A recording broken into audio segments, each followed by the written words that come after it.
Hello students, welcome to जीवन classes. आज के इस वीडियो में हम बात करेंगे क्लास 10th साइंस के बारे में। क्लास 10th साइंस सब्जेक्ट में फिजिक्स, केमिस्ट्री और बायोलॉजी हम यहाँ पर पढ़ने वाले हैं। तो सबसे पहले साइंस को स्टार्ट करेंगे उसके बेसिक से और यहाँ पर जानेंगे कुछ डेफिनेशंस और इम्पोर्टेंट पॉइंट।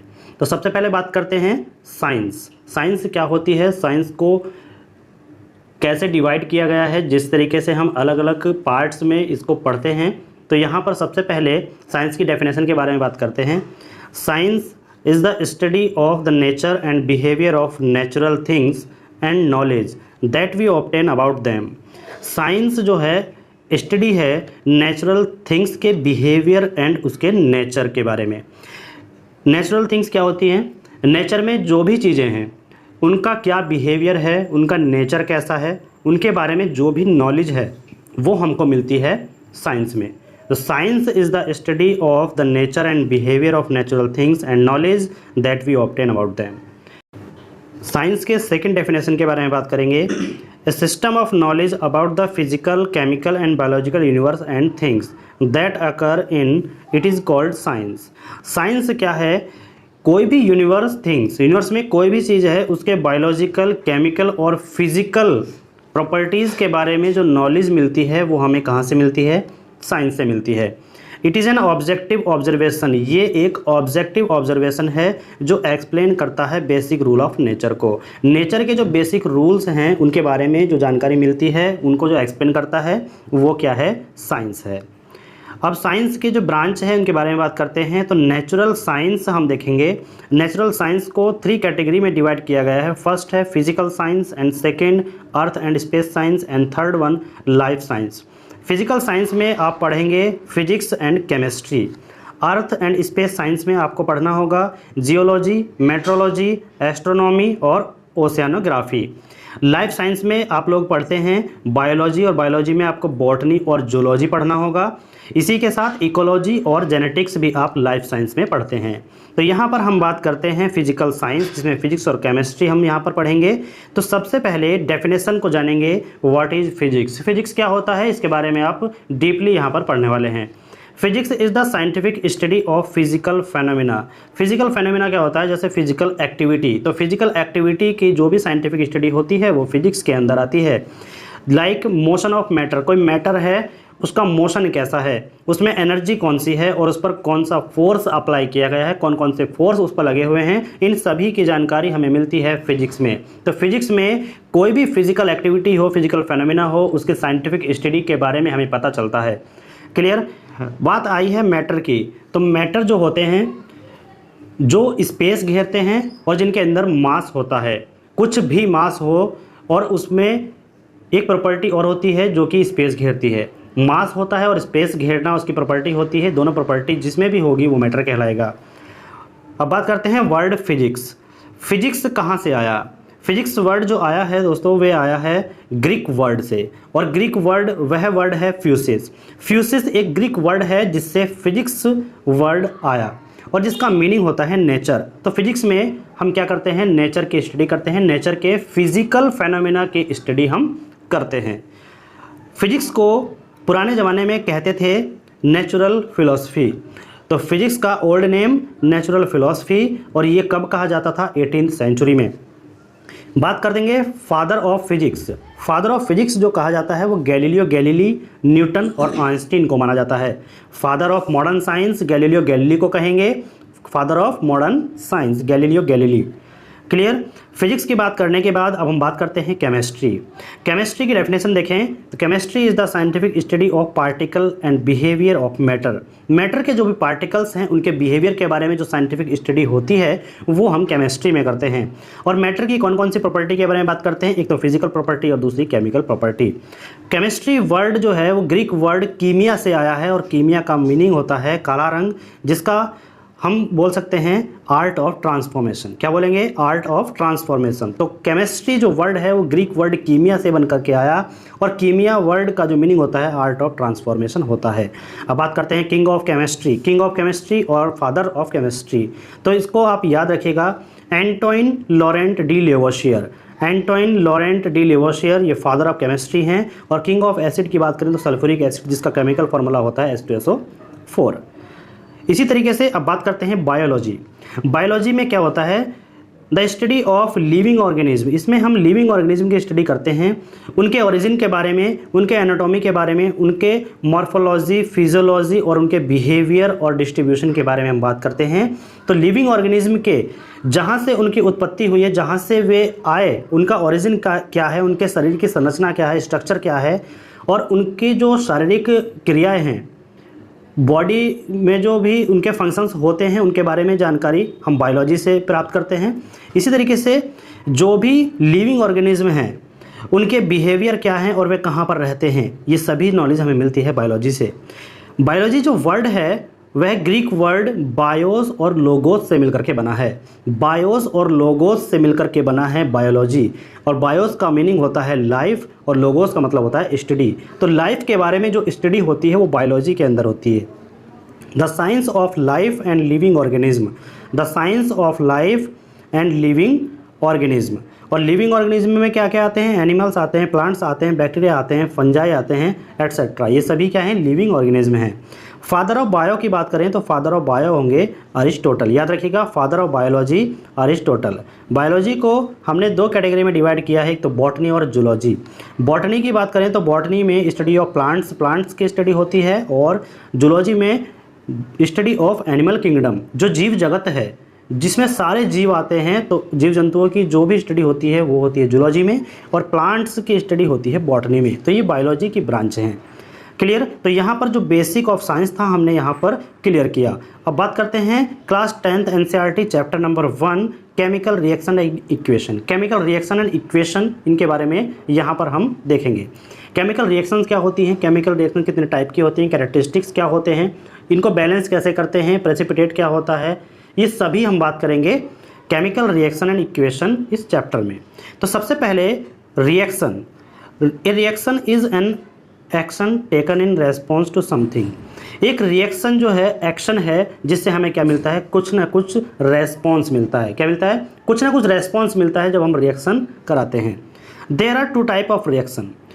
रिएक्शन दो तरह की होती है, first physical reaction, second one chemical reaction, जिसको हम आगे पढ़ेंगे। फिजिकल रिएक्शन क्या होती है, a physical reaction is reaction in which a change to a physical property of a material और सब्सटेंस। मटेरियल की फिजिकल प्रॉपर्टी में चेंजेस जो होता है वो फिजिकल रिएक्शन के कारण होता है। फिजिकल रिएक्शन जिसमें जो भी मटेरियल है, सब्सटेंस है, उसकी फिजिकल प्रॉपर्टी में चेंजेस होना फिजिकल रिएक्शन कहलाएगा। अब फिजिकल चेंजेस होगा तो फिजिकल चेंजेस कैसे हो सकता है, जैसे उसकी शेप में चेंज होना, उसका टेम्परेचर चेंज हो जाना और उसके स्टेट में चेंज आना। स्टेट का मतलब क्या होता है कि जैसे लिक्विड से सॉलिड, सॉलिड से लिक्विड, तो ये क्या हो रहा है, स्टेट चेंज हो रहा है। तो ये इस तरीके की जो भी फिजिकल चेंजेस होते हैं वो कहलाते हैं फिजिकल रिएक्शन। बट एक कंडीशन है, without A change in composition, उसके कंपोजिशन में कोई भी चेंज नहीं आना चाहिए। एक पॉइंट आप याद रखेंगे कि जो फिजिकल रिएक्शन होती है वो रिवर्स प्रोसेस की होती है। अब रिवर्स प्रोसेस कैसे, आइस से वाटर का बनना, आइस से वाटर का बनना और वाटर से फिर से आइस का बनना, ये क्या है, एक रिवर्स प्रोसेस है। हम आइस से वाटर में कन्वर्ट कर सकते हैं और वाटर को आइस में कन्वर्ट कर सकते हैं, तो ये एक रिवर्स प्रोसेस है। बात करते हैं second chemical reaction. What is chemical reaction? A chemical reaction is a process in which one or more substance also called reactants are converted to one or more different substances known as product. एक जो chemical reaction है वो process है जिसमें क्या होता है, एक या एक से ज़्यादा जो सब्सटेंस है जो कि रिएक्टेंट्स कहलाते हैं वो कन्वर्ट होते हैं एक या फिर एक से ज़्यादा डिफरेंट सब्सटेंसेस में, जिनको कहा जाता है प्रोडक्ट। तो रिएक्टेंट से किस में कन्वर्ट हो जाएंगे, प्रोडक्ट में। जब भी कोई रिएक्टेंट रिएक्ट करेंगे तो क्या बनाएंगे, प्रोडक्ट बनाएंगे। जैसे हम यहाँ पर देख सकते हैं H2O2 हाइड्रोजन गैस और ऑक्सीजन दोनों रिएक्ट करने के बाद हमें एक प्रोडक्ट देते हैं जिससे बनता है वाटर H2O। तो H2 और O2 ये क्या है, ये है रिएक्टेंट। रिएक्टेंट के बाद रिएक्टेंट से मिलकर क्या बनता है, प्रोडक्ट बनता है। तो H2O जो है इसमें प्रोडक्ट है। एक पॉइंट याद रखिएगा, केमिकल रिएक्शन में can not be reverse process. Chemical reaction में रिवर्स प्रोसेस नहीं होता, but physical reaction is A reverse process. अब जैसे आपने अभी देखा रिएक्टेंट और प्रोडक्ट, तो इनको भी हम देख लेते हैं। डेफिनेशन है the substance which take part in chemical reaction are called reactant. Chemical reaction को करने के लिए जो भी पार्ट्स हम लेते हैं सब्सटेंस के, वो होता है रिएक्टेंट। प्रोडक्ट क्या होता है? The substance which are formed in the chemical reaction are called product. Chemical reaction से जो भी फॉर्म होता है, केमिकल रिएक्शन से जो भी सब्सटेंस फॉर्म होता है उसको कहते हैं प्रोडक्ट। केमिकल रिएक्शन के होने से पहले जो भी पार्ट्स हम लेते हैं सब्सटेंस के, वो होते हैं रिएक्टेंट। केमिकल रिएक्शन होने के बाद जो रिएक्टेंट से फॉर्म होता है वो होता है प्रोडक्ट। ओके, यहाँ पर आप एग्जाम्पल देखेंगे, सोडियम एंड वाटर, इनको जब आपस में हम रिएक्ट कराते हैं तो हमें मिलता है NaOH और H2, सोडियम हाइड्रोक्साइड और हाइड्रोजन गैस। तो यहाँ पर जो Na है और H2O है, ये हैं रिएक्टेंट्स। NaOH और H2 ये कहलाएंगे प्रोडक्ट। इसी तरीके से मैग्नीशियम और ऑक्सीजन ये दोनों रिएक्टेंट होंगे, और जब इन दोनों को रिएक्ट कराते हैं तो हमें प्रोडक्ट मिलता है MgO, जिसको कहते हैं मैग्नीशियम ऑक्साइड। और MgO जो मैग्नीशियम ऑक्साइड है, ये क्या है? ये हमारा प्रोडक्ट है। तो याद रखिए प्रोडक्ट और reactant. Change occur during a chemical reaction. Chemical reaction के कारण क्या क्या चेंजेस होते हैं? जैसे चेंज इन स्टेट, स्टेट में चेंज होना, ये भी क्या है? केमिकल रिएक्शन है। Change in colour, chemical reaction. Evolution of gas, chemical reaction है। चेंज इन टेम्परेचर, ये भी एक केमिकल रिएक्शन है। Formation of A precipitate, PPT का बनना, ये भी एक क्या है? केमिकल रिएक्शन है। अब बात करते हैं, जो रिएक्शंस होती हैं वो दो तरीके से लिखी जाती हैं। फर्स्ट है वर्ड इक्वेशन। अब वर्ड इक्वेशन क्या होती है? वर्ड इक्वेशन वे इक्वेशन होती है जिसमें हम वर्डिंग फॉर्म लिखते हैं। जो भी हमारे एलिमेंट होंगे उनको हम फॉर्मूला बेस्ड ना लिख करके उनको वर्ड फॉर्म में लिखेंगे। जैसे मैग्नीशियम होता है Mg, लेकिन उसको हम लिखेंगे वर्ड में मैग्नीशियम। ऑक्सीजन होता है O2, लेकिन उसको लिखा गया है ऑक्सीजन। तो मैग्नीशियम प्लस ऑक्सीजन क्या फॉर्म करता है? Magnesium oxide. तो मैग्नीशियम ऑक्साइड का फॉर्मूला होता है MgO, तो इसको भी हमने वर्ड में लिखा। तो जब हम किसी इक्वेशन को वर्ड फॉर्म में लिखते हैं तो वो कहलाती है वर्ड इक्वेशन, और जब हम उसके केमिकल फॉर्मूला के बेस पे किसी इक्वेशन को लिखते हैं तो वो कहलाती है स्केलेटल इक्वेशन। क्या कहलाती है? Skeletal chemical equation. ओके, अब केमिकल इक्वेशन क्या होती है उनके बारे में डिटेल में जानेंगे।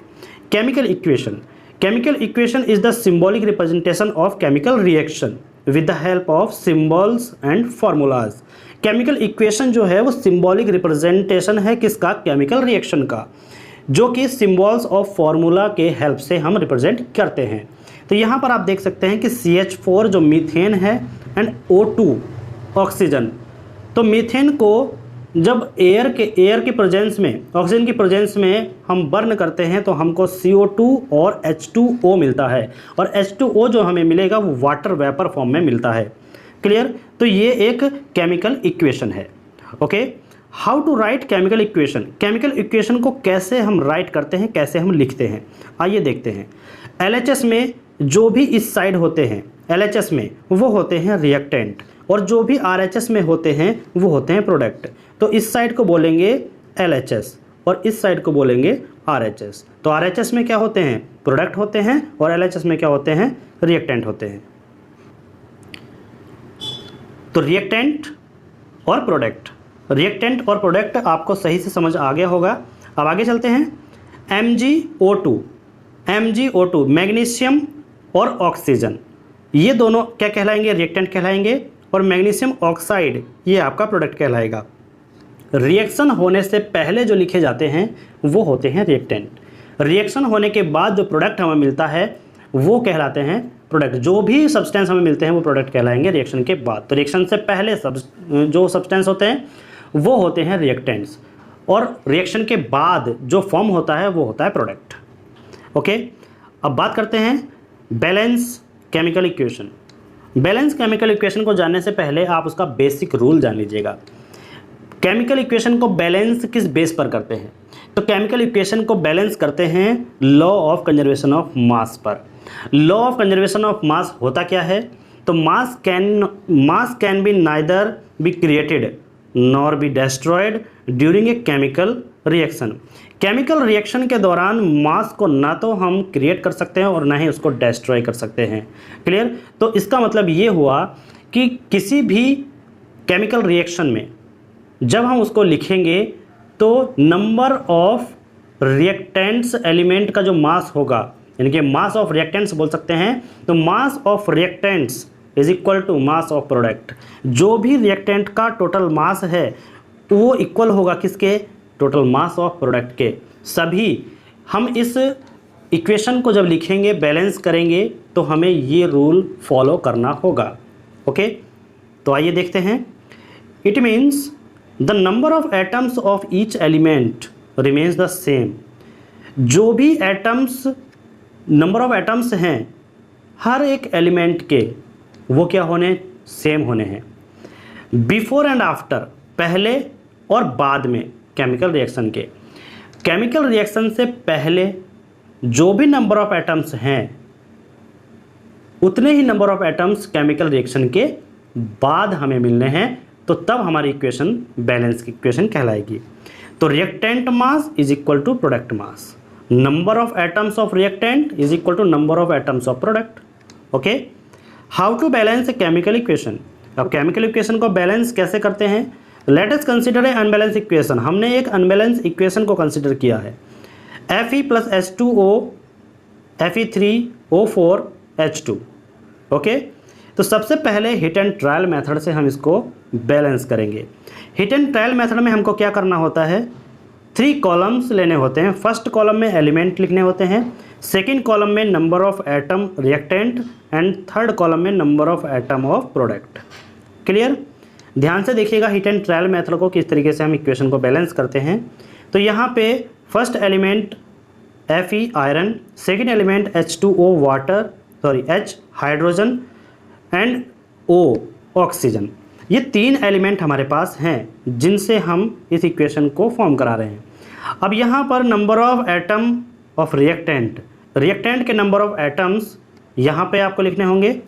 तो देखिए, जो भी जहाँ पर भी मैं यहाँ पे सर्किल करते जाएंगे हम, तो उस पर आप ध्यान दीजिएगा। Fe आयरन, तो number of atom of reactant यहाँ पर आपको कितने दिखाई दिए? 1। तो अभी आप 1 को देखिएगा। नंबर ऑफ एटम H, तो H के नंबर ऑफ एटम रिएक्टेंट में कितने हैं? यहाँ पे देखिए 2, तो ये कितने हैं? 2। Number of atom of reactant oxygen 1। Okay, number of atom in product Fe में कितने हैं? 3, H के कितने हैं? 2 एंड ऑक्सीजन के कितने हैं? 4। ओके, यहाँ तक क्लियर है? इसके बाद हमको क्या करना है कि इनको बराबर करना है, बस इनको इक्वल कर देना है। अब देखिए, जो Fe है उसमें नंबर ऑफ एटम प्रोडक्ट में 3 है, तो जो ज़्यादा हैं उनको देखना है। कम नहीं हो सकते, लेकिन हम बढ़ा सकते हैं, कम नहीं कर सकते। तो नंबर ऑफ एटम प्रोडक्ट में कितने हैं? Fe के 3। तो नंबर ऑफ एटम रिएक्टेंट में 1 है, तो इसको 3 बनाना होगा, और 3 बनाने के लिए क्या करना होगा? इसमें 3 से मल्टीप्लाई। अब क्या करेंगे? तो 3 से मल्टीप्लाई यहाँ पर करेंगे। 3 से मल्टीप्लाई, तो 3 से मल्टीप्लाई हुआ तो हमारा कितना हो गया? 3, और ये दोनों कितने हो गए? 3 इक्वल। इसी तरीके से H में देखेंगे, तो यहाँ पर देखिएगा H के कितने हैं? 2, और यहाँ पर भी H के 2, तो दोनों के 2 हैं, तो दोनों इक्वल हैं। आगे ऑक्सीजन, ऑक्सीजन में आपने देखा था कि ऑक्सीजन में रिएक्टेंट में 1 है और प्रोडक्ट में 4 है। तो यहाँ पर क्या देखना होगा? रिएक्टेंट में अगर 1 है और प्रोडक्ट में 4 है, number of atoms of oxygen, तो 4 हमको रिएक्टेंट में बनाने होंगे। और जब पहले से ही रिएक्टेंट में 1 है तो 4 से मल्टीप्लाई करके बनाना होगा, तो 4 से मल्टीप्लाई कर देंगे। अब यहाँ पर हमने अगर 4 से मल्टीप्लाई किया, तो 4 से मल्टीप्लाई करने के बाद जो H है वो कितने हो गए? 4 × 2 8। अब जब 8 हो जाएंगे तो प्रोडक्ट में भी हमको 8 करने होंगे ना। रिएक्टेंट में 8 हैं, प्रोडक्ट में 2 रह गए।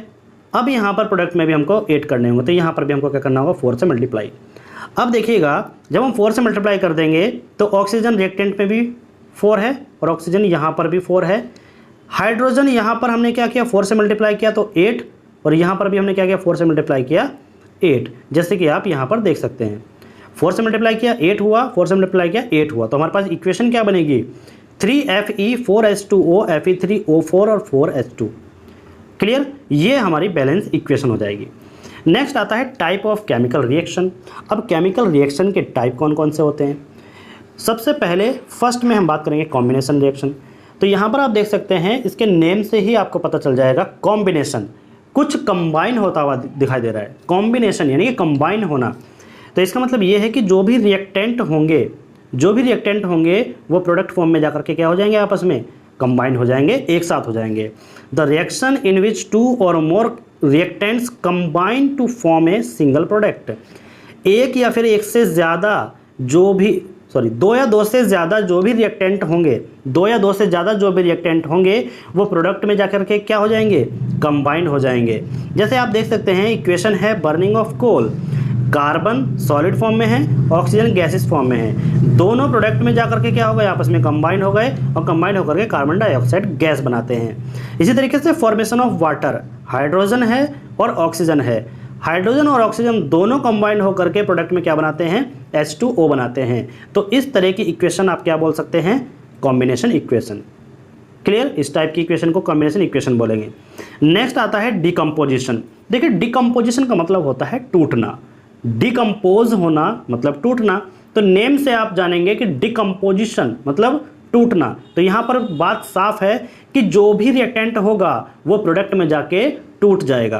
तो देखिए, the reaction in which a single reactant break down to form 2 और मोर प्रोडक्ट। जो सिंगल रिएक्टेंट होगा वही टूटेगा 2 या फिर 2 से ज़्यादा प्रोडक्ट में।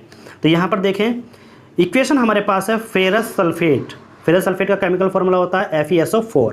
क्लियर, इसको जब हम हीट करते हैं तो हमको ferric oxide, sulphur dioxide, sulphur trioxide, ये 3 प्रोडक्ट हमें मिलते हैं। तो हमने क्या कहा था कि एक सिंगल रिएक्टेंट जो ब्रेकडाउन होगा, टूटेगा, वो 2 या फिर 2 से ज़्यादा प्रोडक्ट में टूटेगा। तो आप यहाँ पर देख सकते हैं, जो फेरस सल्फेट है वो फेरिक ऑक्साइड, सल्फर डाइऑक्साइड और सल्फर ट्राइऑक्साइड में जाकर के ब्रेक डाउन हुआ है। तो यहाँ पर इक्वेशन आएगी डिकम्पोजिशन इक्वेशन, क्योंकि जो भी हमारा रिएक्टेंट है वो डिकम्पोज हुआ है, टूट गया है। अब जो डिकम्पोजिशन होता है वो कुछ टाइप में होता है। जैसे फर्स्ट है थर्मल डिकम्पोजिशन रिएक्शन। अब थर्मल डिकम्पोजिशन रिएक्शन होती है, देखिए थर्म जो वर्ड होता है वो होता है हीट। थर्म का मतलब क्या होता है, हीट। तो थर्मल जहाँ वर्ड होगा वहाँ पर क्या होगा, हीटिंग होगी। अब हीटिंग किसके द्वारा हो रही है, यहाँ पर देखते हैं, decomposition which is done by heat. Heat के द्वारा जो डिकम्पोजिशन पूरा होता है वो कहलाती है थर्मल डिकम्पोजिशन रिएक्शन। तो जैसे कि आप देख सकते हैं, कैल्शियम कार्बोनेट CaCO3 जब इसको हम हीट देते हैं तो ये टूट जाता है कैल्शियम ऑक्साइड में और कार्बन डाइऑक्साइड में।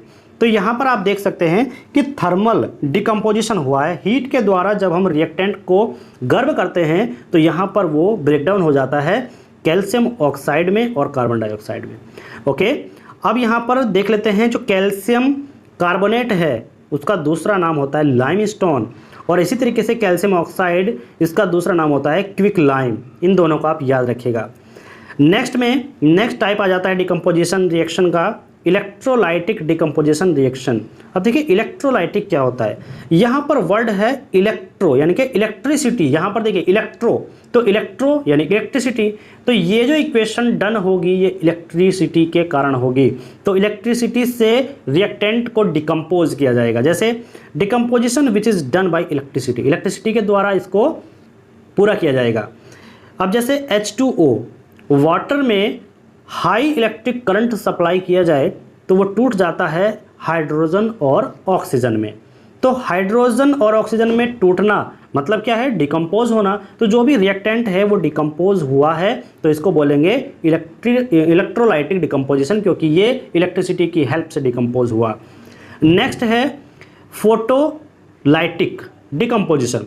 अब फोटोलाइटिक, फोटो का मतलब क्या होता है, सनलाइट को बोला जाता है। तो सनलाइट की हेल्प से डिकम्पोजिशन क्या कहलाएगा, फोटोलाइटिक डिकम्पोजिशन कहलाएगा। तो decomposition which is done by with the help of light energy, और लाइट एनर्जी क्या है, sunlight, we call it photolytic decomposition. अब यहाँ पर आप देख सकते हैं AgCl, सिल्वर क्लोराइड, जब इसको हम सनलाइट में रखेंगे तो हमको सिल्वर और क्लोराइड दोनों अलग अलग मिलेगा। तो ये क्या हुआ, जो रिएक्टेंट है वो टूट गया 2 अलग अलग प्रोडक्ट में। सनलाइट के प्रेजेंस में। इसी तरीके से AgBr जो सिल्वर ब्रोमाइड होता है उसको अगर हम सनलाइट में रखते हैं तो वो रिएक्ट करता है सनलाइट से और सिल्वर में और ब्रोमाइड में टूट जाता है। तो ये भी क्या है, ये भी एक फोटोलाइटिक डिकम्पोजिशन रिएक्शन है। फोटोलाइटिक क्यों? क्योंकि ये सनलाइट की हेल्प से डिकम्पोज हुई है। नेक्स्ट है डिस्प्लेसमेंट रिएक्शन। अब देखिए डिस्प्लेसमेंट का मतलब क्या है कि अपने जगह से हट जाना। अपनी जगह से हट जाना, तो देखते हैं किस तरीके से होगा। The reaction in which more reactive element displaces less reactive element. जो मोर रिएक्टिव एलिमेंट होते हैं वो डिस्प्लेस करते हैं, तोड़ देते हैं लेस रिएक्टिव एलिमेंट को, और जो वे तोड़ते हैं उसको अपने साथ मिला लेते हैं। अब फ्रॉम इट्स कंपाउंड और solution is called displacement reaction. तो जो भी मोर रिएक्टिव एलिमेंट होंगे वो लेस रिएक्टिव एलिमेंट के कंपाउंड को डिस्प्लेस कर देंगे। तो यहाँ पर हम इक्वेशन की हेल्प से इसको समझेंगे। Fe क्या होता है? Iron, CuSO4 copper sulphate. तो जो आयरन है ये हाईली रिएक्टिव है, मोर रिएक्टिव है। कॉपर सल्फेट ये कंपाउंड है और ये क्या है? Less reactive. तो मोर रिएक्टिव एलिमेंट क्या करेगा? जो लेस रिएक्टिव एलिमेंट है उसको डिस्प्लेस करेगा, और डिस्प्लेस करने के बाद जो इसका SO4 है, कॉपर के साथ जो सल्फेट लगा हुआ है वो सल्फेट आयरन के साथ आ जाएगा और कॉपर को अकेला छोड़ देगा। क्लियर? तो यहाँ पे क्या हुआ कि जो लेस रिएक्टिव एलिमेंट था कॉपर सल्फेट वो डिस्प्लेस हुआ और SO4 जो मोर रिएक्टिव एलिमेंट था उसने अपने साथ ले लिया। इसी तरीके से जिंक और कॉपर सल्फेट, तो copper sulphate less reactive element and zinc more reactive element. तो जिंक से SO4 जुड़ जाएगा क्योंकि जो लेस रिएक्टिव एलिमेंट है वो डिस्प्लेस होगा, और डिस्प्लेस होने पर जो SO4 है वो किसको दे देगा? जिंक को। तो क्या बनेगा? जिंक सल्फेट, और कॉपर फिर से अकेला रह जाएगा। इसी तरीके से जो Pb होता है लेड, वो क्या होता है? मोर रिएक्टिव एलिमेंट है। CuCl2 कॉपर क्लोराइड वो लेस रिएक्टिव एलिमेंट है। तो यहाँ से क्या होगा? लेस रिएक्टिव एलिमेंट डिस्प्लेस होगा और लेड क्लोराइड बनाएगा जिसमें कॉपर आपको सिंगल मिलेगा। ओके, ये हुआ डिस्प्लेसमेंट रिएक्शन, और इसको आप लिख लीजिएगा, ये सिंगल डिस्प्लेसमेंट रिएक्शन भी कहलाती है। क्या कहलाती है? Single displacement reaction. Okay, next double displacement reaction. अभी देखिए एक एलिमेंट में आपको एक जो कंपाउंड था उसमें आपको डिस्प्लेस दिखाई दे रहा था, ठीक है, वही डिस्प्लेस हुआ था। लेकिन अब जो डिस्प्लेस होंगे वो दोनों होंगे। जो भी रिएक्टेंट में हम दोनों कंपाउंड लेंगे वो डिस्प्लेस हो जाएंगे, ठीक है, दोनों में डिस्प्लेसमेंट होगा। तो जब दोनों में डिस्प्लेसमेंट होगा तो क्या कहलाएगा? Double displacement reaction. जब एक में डिस्प्लेसमेंट हो रहा था तो क्या कहलाया था? सिंगल डिस्प्लेसमेंट या फिर डिस्प्लेसमेंट रिएक्शन। ओके, तो the reaction in which two different ion और ग्रुप ऑफ एटम, आयन बोलेंगे या फिर ग्रुप ऑफ एटम बोलेंगे, इन द रिएक्टेंट, किसमें? रिएक्टेंट मॉलिक्यूल्स में, are displaced by each other. देखिए दो अलग अलग ग्रुप ऑफ एटम्स किसमें? रिएक्टेंट में, वो क्या करते हैं? एक दूसरे को डिस्प्लेस करते हैं, तो उसको क्या कहते हैं? Double displacement reaction. जैसे आप देख सकते हैं AgNO3 सिल्वर नाइट्रेट और सोडियम ब्रोमाइड, ये दोनों अलग अलग रिएक्टेंट मॉलिक्यूल्स हैं, number of group of atoms है। ये आपस में क्या करेंगे? आपस में डिस्प्लेस करेंगे।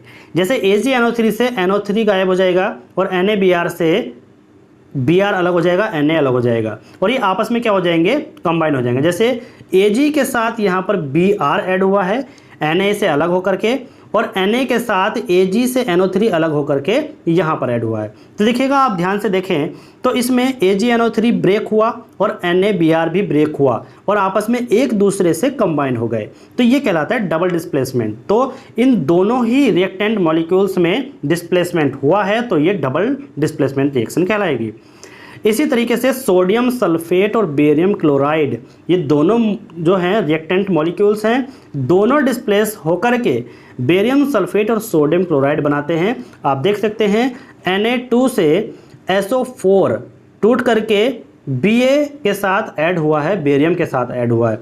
यहाँ से जो Cl2 है वो Ba से अलग होकर के Cl यानी जो क्लोराइड है वो किसके साथ जुड़ा?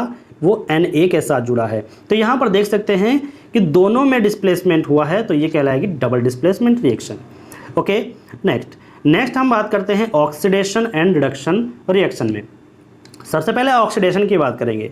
तो देखिए यहाँ पर काफ़ी ज़्यादा स्टूडेंट्स कंफ्यूज रहते हैं कि ऑक्सीडेशन क्या होता है और रिडक्शन क्या होता है, कब ऑक्सीजन को ऐड होना होगा, कब हाइड्रोजन को रिमूव होना होगा, कब हाइड्रोजन ऐड होगी, कब ऑक्सीजन रिमूव होगी। तो यहाँ पर आप ध्यान दीजिए, ऑक्सीडेशन देखिए ऑक्सीजन है तो इसका मतलब क्या है, यहाँ पर ऑक्सीजन होगी, तो इसलिए आप देख सकते हैं कि ऑक्सीजन इज एडेड। तो यहाँ पर हम कहेंगे the process in which oxygen is added to substance, जिसमें ऑक्सीजन सब्सटेंस में ऐड हो जाए वो होगा ऑक्सीडेशन। हाइड्रोजन रिमूव हो जाए वो होता है ऑक्सीडेशन।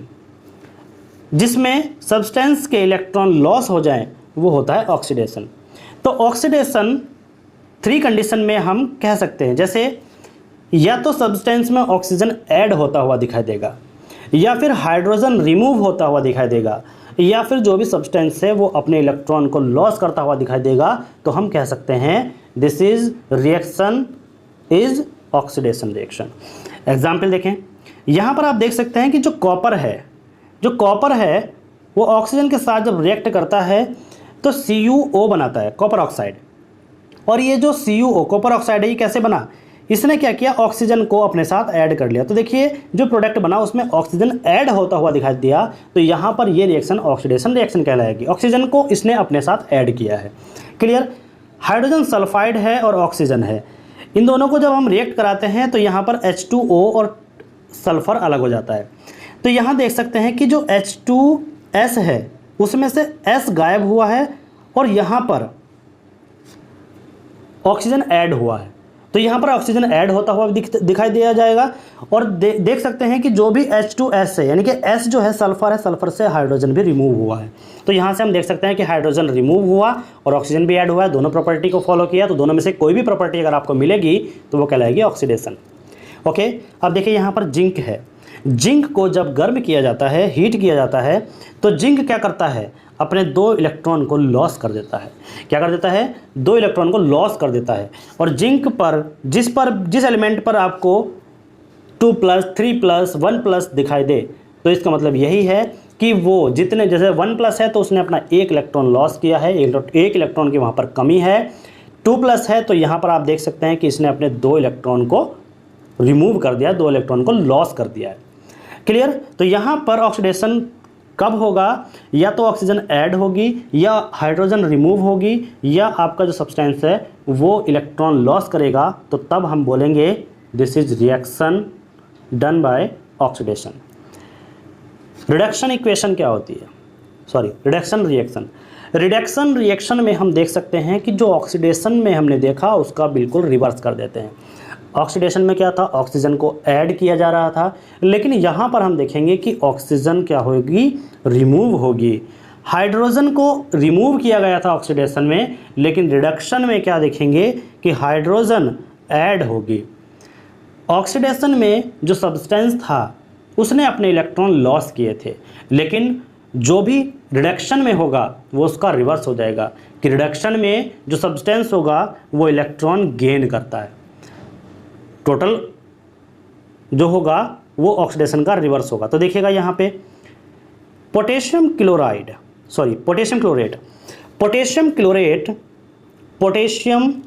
क्लोराइड और ऑक्सीजन, तो यहाँ पर अलग अलग हो गए। तो यहाँ ऑक्सीजन को इसने क्या किया, रिमूव किया।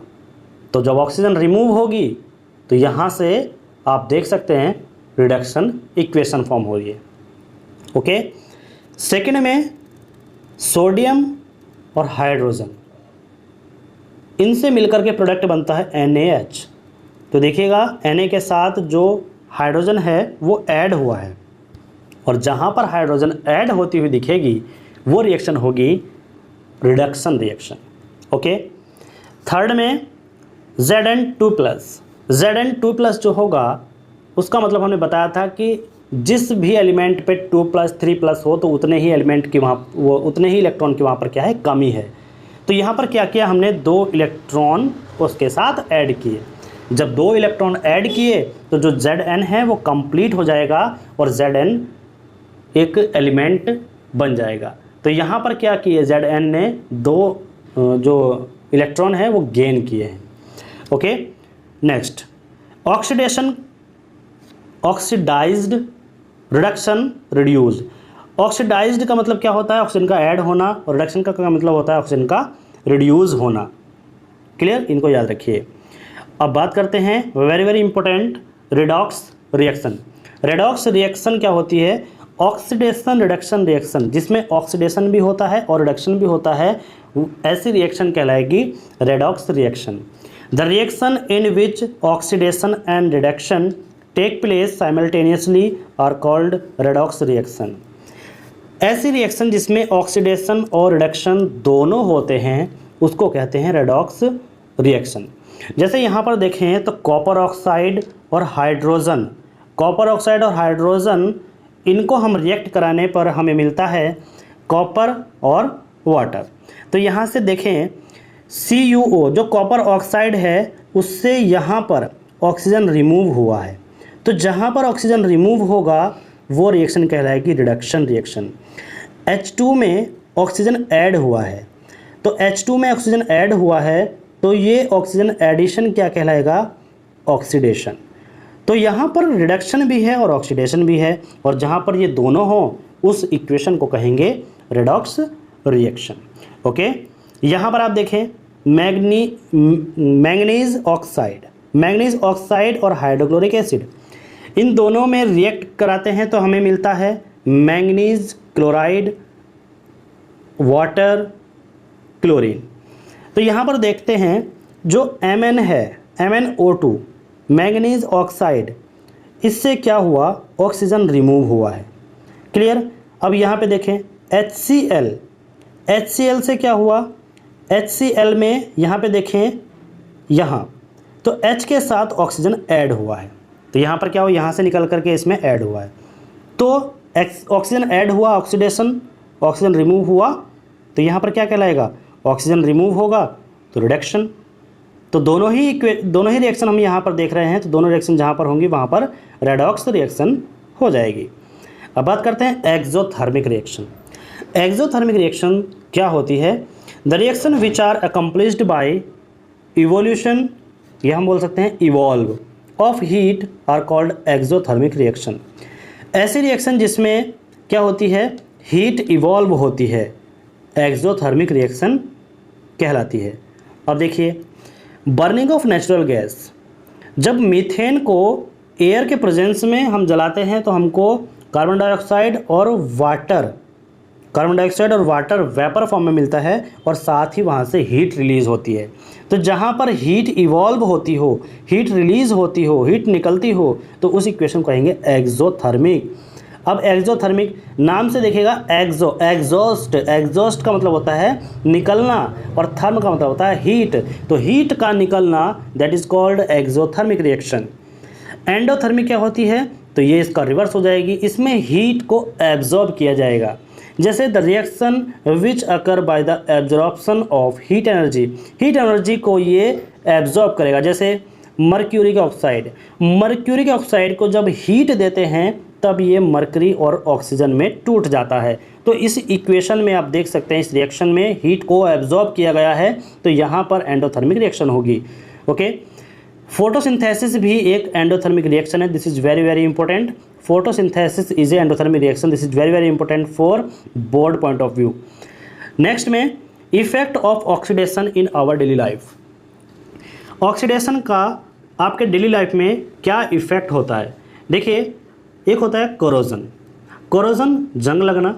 तो यहाँ पर कोरोजन की बात करें, the phenomenon due to which metal are slowly eaten away by the reaction of air, water and other chemical present in atmosphere is called corrosion. तो जो कोरोजन होता है वो क्या करता है, मेटल को स्लोली ईटन यानी कि खाता रहता है, धीरे धीरे खाता रहता है, और ये जो रिएक्शन होती है, जो एयर में वाटर होता है और अदर केमिकल प्रेजेंट होते हैं एटमॉस्फेयर में, ये उसके कारण होता है, तो उसको बोला जाता है कोरोजन। ओके।